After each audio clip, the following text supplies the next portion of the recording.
A Consellería do Mar coincide co sector en que ampliar a veda do polvo foi unha medida acertada. Os profesionais están capturando este recurso e está obtendo un prezo medio de 11,50 euros o quilo. Este ano o mercado botou de menos o polvo galego máis tempo do normal. A Consellería do Mar e o sector pactaron alongar a parada e a veda deste cefalópodo 3 meses para que se regenerara e os alevíns puderan medrar.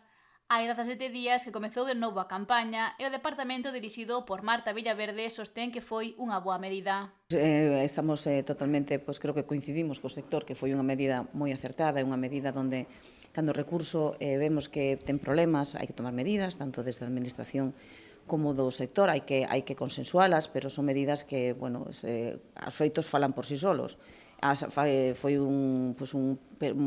Foi necesario, foi un tempo de parada que lle fixo moi ben o recurso, eu creo que o que se debe chamar tanto do sector da administración é a cumprir ahora mesmo o inicio do plan, a cumprir os topes establecidos. Ou outros aspectos como os días nos que se pode ir ao polvo. Eu fago un chamamento a que a xente o respete.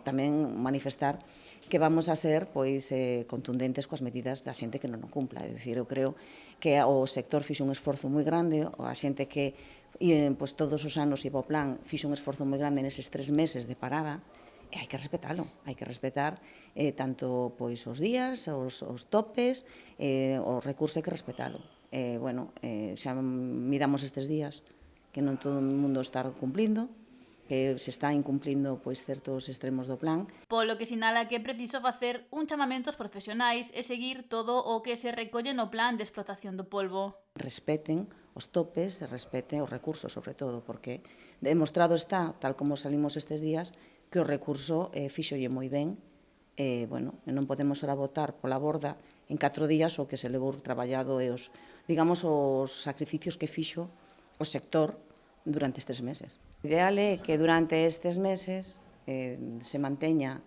as posibilidades de poder ir ao recurso, se manteñan os bons precios, porque o problema é que se non respetamos o plan tampouco se van a respetar os precios e que non se acabe o recurso en 4 días. Se todos vamos, se non se respeta o plan, evidentemente o máis penalizado vai a ser o recurso e a xente que vive del.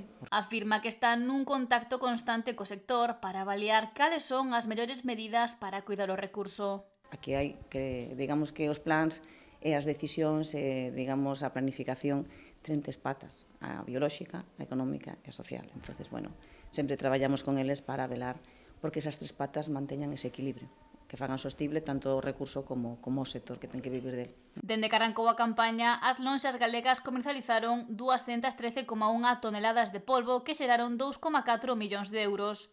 O prezo medio está a ser de 11,51 euros o quilo, cifras destacadas para o sector.